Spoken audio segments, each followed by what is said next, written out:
This is Danny Frank for GNAT TV. Today we're going to talk about some hidden jewels in southern Vermont. One is the Park McCullough House in North Bennington. And we're also going to talk about Exit the King, which you will find is a hidden jewel within a jewel. But my guests are Alan McCullough and Randall and Zinn. Thank you very much both for coming. Thanks for having me. Since Alan McCullough, I mentioned the Park McCullough House, let's start with that. It's a house that's been present among all of us here in southern Vermont for decades, many decades, and it has generations. It has great historical significance, and it's open to the public. And tell us a little bit about Park McCullough House and where you fit in. Okay. Park McCullough House is a family house. It was built by my great-great-grandfather, Trenner Park. Randall, who is also not only my director but my wife, and I are both on the board of the Park McCullough House, which is a not-for-profit organization, entirely run by the board at the moment, fully volunteer organization. We think it's one of Vermont's most important historical houses. It's physically intact, its collections are intact. The house was given to the Park McCullough Association by my father, John, in 1972, and it is as the family lived in it. The family lived in it starting in 1865. They opened on Christmas Day. This year is the 150th anniversary. There's a big party later in this season. We hope you'll come.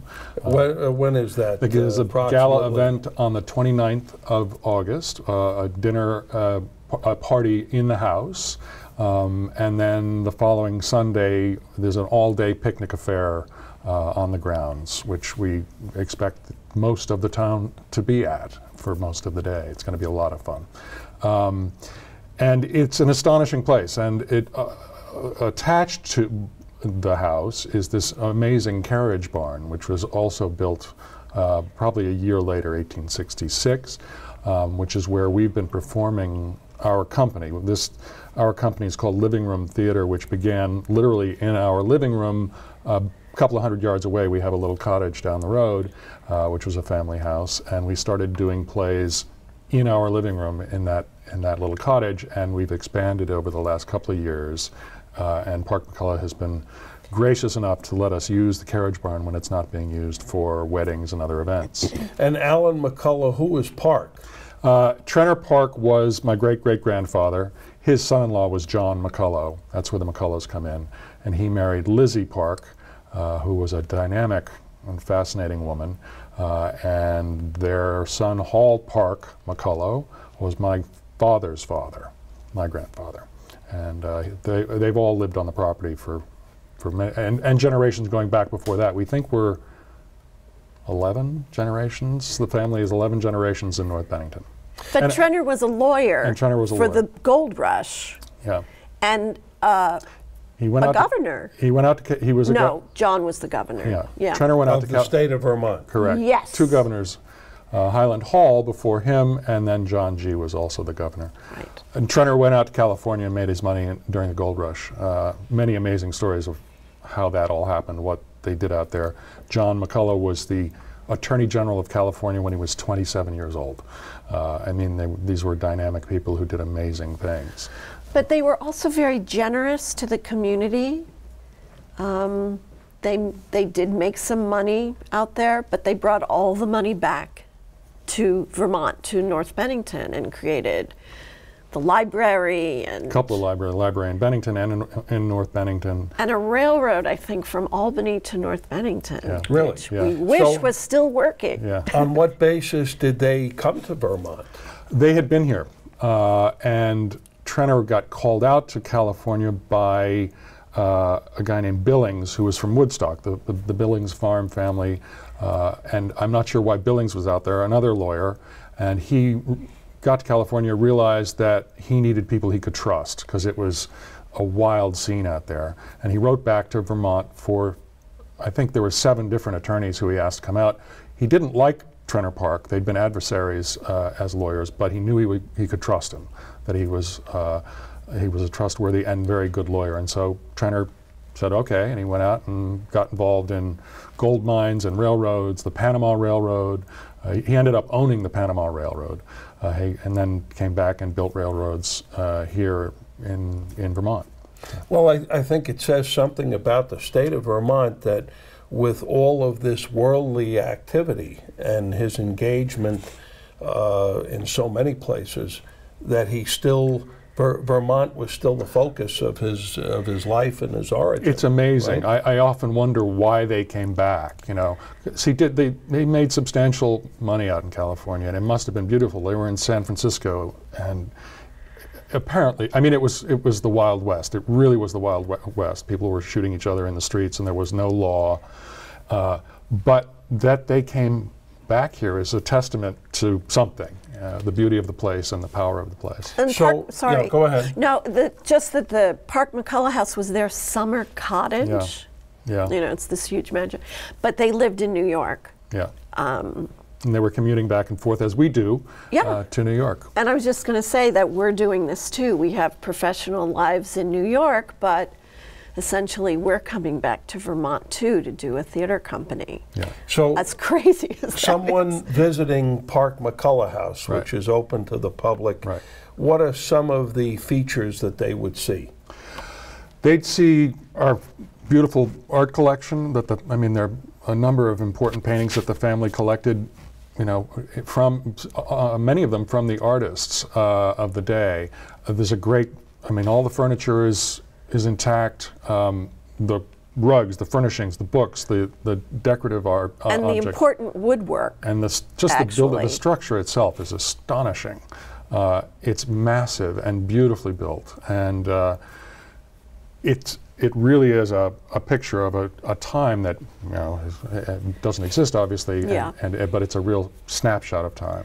So Alan McCullough, give our viewers a personal invitation. Please, come on down. Park McCullough House is open on Fridays for tours from 11 to 3. We can also take group tours, can be arranged if you can't make it on Fridays. We're really making an effort, although we're an entirely volunteer organization, to get as many people as we can in the door. And now I want to talk about Exit the King, which, as I said early on, is a jewel within a jewel. It's the Living Room Theater, which is a unique type of theater production, presentation.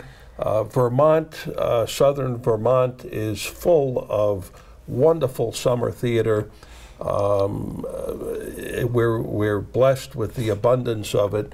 And the Living Room Theater here at Park McCullough House is 4 years old, right? Correct. Right.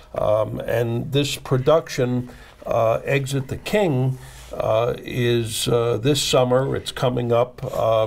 Why don't we, so we make it very clear, what are the dates for Exit the King? And then we'll talk about the Right. production. July 30th, 31st, August 1st, and then we skip a couple days, August 5th, 6th, and 8th. You can go to our website, actually, which is lrtvt.org, and make a reservation, or you can call for tickets, 802-442-5322. Seating is very limited at Living Room Theater. The idea when we started was to have, well, we started in our living room, so we had 22 people. That's all we could have for the Seagull. We were in the garden, the side yard, and the living room of our house. And people came. Well, it was our 25th anniversary, and we decided instead of having a party that we would do a play, because we're in the theater in New York, and we've worked PS at all the theaters around here anyway. Let's do a play and invite our wonderful actor friends to be in it, give them the chance to be in Vermont. And we invited our friends here in North Bennington and Cambridge, New York, and Shaftesbury. And everyone said, you've got to keep doing this. But of course, we couldn't keep doing it at our house. So then the next summer we did Uncle Vanya. Chekhov plays. Chekhov. We've done 3 Chekhov plays. So then we were able to expand to the Park McCullough carriage barn, where we had 3 different sets in the barn, and Act 1 was outside under a spreading Russian maple tree. And you're showing that in this interview, some clips from that. Last year we did Cherry Orchard, which is also a Chekhov play, but this year we decided, let's expand away from Chekhov. He only wrote a few plays anyway. We can't only do Chekhov. And so we're doing this very different, absurdist, existential tragicomedy, which is quite a departure from Chekhov. Exit the King. Exit the King. Eugene Ionesco. So what will visitors, theater goers see in terms of Exit the King? Well, it's not like these folks are sitting in chairs in a theater. Well, they're sitting in chairs. It goes beyond that. It's multi-dimensional. Right? It is, we hope. This year, we're not moving audiences around. Okay. Because the play really doesn't suggest that. All right. You'll be entering the throne room of King Berenger I. And King Berenger I is a kind of imaginative king who has been alive for... He is humanity. He is. Yeah, he is thousands of years. And he's coming to the end of his reign, and his court is telling him the end of his reign is coming, and he needs to prepare, and he's putting up a fight. He doesn't want to go, and it's an odd and interesting meditation on end of life, but also change of life, and it's very funny. It's very odd and very funny, and Randall has been doing a spectacular job with it as a director. Well, we're treating it as a fever dream because there are so many contradictions, as intended by Ionesco, to sort of face these very ineluctable truths with humor. So we've been quite challenged by this. It's a very different kind of challenge than Chekhov. But we have some great actors, some of whom have been with us since the first season. And we should also say that part of how we operate is that we bring most of our company from New York, and in this case, all of our company from New York, and everybody lives with us in our house, in our little 6-bedroom cottage, and on side lawns and in porches and in tents and wherever we can stash them, over the garage, in an attic. And so we're all together for a couple of weeks. Last year there were 13 people living in our house for 3 weeks. So it's a lot of meals, and it's a lot of hungry people. It's a lot of fun. It's a lot of fun. It's a lot of late nights, not a lot of sleep, and a lot of thinking and living and talking about the play, which is an astonishing way to work on things. As an actor, I've worked in many situations where you go to work, you rehearse for a number of hours, and then you go away. And this allows what I call sort of secondary work at the dinner table, at the breakfast table. You're bouncing ideas constantly, and you're thinking and talking out loud about the play in a way that is really, really useful, and allows the company to do an enormous amount of work in a much shorter amount of time. If you had and nowadays most theater companies really only give you about 3 weeks, and and you don't have that inner time between rehearsals when you're separate. But this year we've rehearsed in New York as well, because everyone is on stage all the time in this play. Yeah, the people, I want to emphasize, the participants are professional career actors. Yes. Oh, this yes. is not someone who decides on a whim that they're going to be in a local play. Right? No, we have actors with major careers who happen to be our friends, but people are coming to see our shows from all over and clamoring for auditions now. So we're in the happy position of having a wider reach for our casting. But actually, as I said, many of our founding members are with us again this year. Yeah. Everyone wants to come back Yeah. to do this work. Because of the playwrights we're choosing, which are really not standard summer fare, except for the early days of Williamstown, when Right. Nikos was doing Chekhov. And Nikos was always working on important plays. I did 2 Greek tragedies with Nikos at Williamstown. So both of you are Williamstown alumni. Correct. We are. Yeah. We are. And Alan studied with Nikos at Circle in the Square, where we met. Many of our actors graduated from Circle in the Square. We have graduates of North Carolina School of the Arts, Chris McCann, who plays the king, which is a bear of a role. He's done many important productions in New York. He was in the original Buried Child by Sam Shepard in New York, and a wonderful, wonderful actor. in many films. All of our actors have done films and television, and I've done Broadway. So we bring a wealth of experience, but what we're really doing is getting together for the joy of doing the work. And Vermont is the perfect place to do that without the pressures of the city and career. Yeah. Well, do you feel, Randolyn, that when you began this 4 years ago as a celebration evening, that this would take on a life of its own the way it has? No. Well, I think I always wanted to do a theater in Vermont because our property is beautiful, and it's on a piece of preserved, conserved land. But we didn't know what we were getting into, if that's what you're asking, because now we're a nonprofit organization. We have to get an accountant, and we're running on an equity, for the last 3 years we've been running on an equity contract. Mm-hmm. And Actors Equity, which is the Professional Actors Union, of which I'm a member, has been extraordinarily generous with us. Absolutely. Really supportive.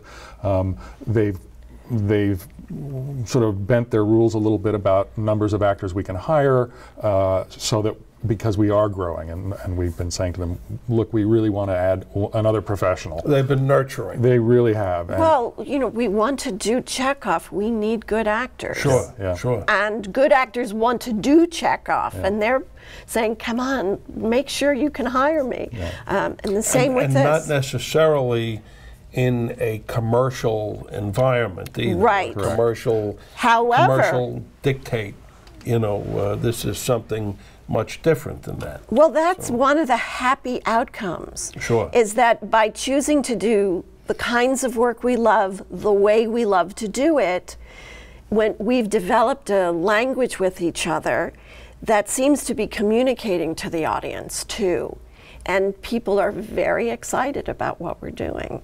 So I think it proves the point, at least it has so far.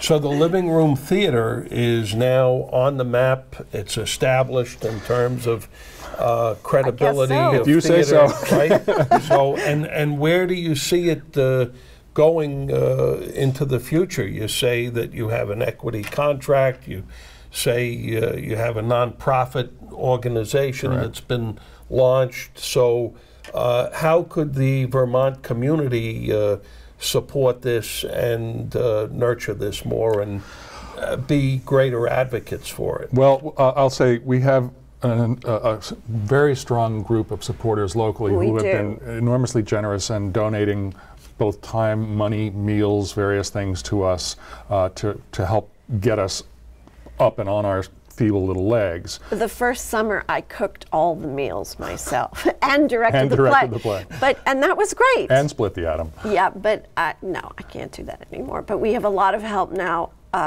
We'd like to do 2 shows next summer. We'd like to do maybe a show before the summer. Maybe we could do a new play. Maybe we could have a New York season. We could have a New York show. So I think the most important thing I want to do, though, is keep the philosophy of doing the kind of work we want to do the way we want to do it, without having the pressures of commercial success hanging over our heads as the driving force. If things turn out well, we're happy about that. And anybody who's done anything in theater knows that ticket sales are never going to make a company money. There's just not enough money in the ticket sales to really support a company. So it's really love and passion for the theater. And so actors have to work for little money. It is an equity contract, but it's not much. And there need to be supporters behind the scenes making donations, and that. We need corporate support, I think. We need some foundation support. We haven't really ventured into searching out money like that. The fund for North Bennington has been extremely helpful. They were the first. As an example, I think Roger Cooper of Arlington, who's very active and involved in New York theater, I believe he's a major supporter of us this summer. We're extremely lucky and grateful to have him. He's also producing movies, and he's it's just great to have him behind us. In our remaining minute or two, I know that each of you, as you say, you're professional career actors, and tell me a little bit about some of your credits, Alan. Most recently, I just played Salieri down in North Carolina in front of the Fayetteville Symphony Orchestra, which is a very good symphony orchestra, it turns out. And we did the play. As you probably know, there is a lot of talk about Mozart's music, and little bits of it are usually played. In this staging, they actually played 45 minutes of the Mozart's music, which was astonishing. And I'd never worked in front of a live orchestra before, and I don't do musicals particularly, and that was a fantastic experience. You're in a TV show. I just did an HBO new series called Rock and Roll. I was down at Baltimore Center Stage last year doing Malvolio at Folger Theater in Washington the year before that, and a Romeo and Juliet. Law and Order, right? Law and Order, that was some years ago, but yeah, I've got every New York actor has got to have a Law and Order on his. Sure. Amadeus. That was the Salieri most recently, and that was a lot of fun. So, and Randall and Zinn, give me a little bit about your resume here. Well, I started as a dancer and an actress, and got into choreography, and then I started writing on my feet and writing plays. I've choreographed Greek tragedies and musicals regionally and on Broadway, and I'm writing fiction and plays now too, and I've directed a number of I've been very lucky to have directed Lorca and Arthur Miller and Chekhov and Carol Churchill, and now UNESCO. And you've won a couple of awards or nominations, I think, too, for your work, right? Yes, I have. I have for short stories. Short stories, right? Yes, She's an enormously talented person. So we, as we wrap up here, folks, we sort of have a double invitation. Again, Alan McCullough had provided a personal invitation to the Park McCullough House. And Exit the King. I want to emphasize that the tickets are going quickly. The phone number is 802-442-5322. And hopefully this is a theater that will thrive and continue to grow and expand in Southern Vermont. Thank you. We hope so too. Thank you. And the website, once again, Randall? lrtvt.org. So, this is Danny Frank for GNAT TV. I want to thank my guests, Alan McCullough and Randall and Zinn, for being our guests for this show. Thank you for having us. Thank you so very much.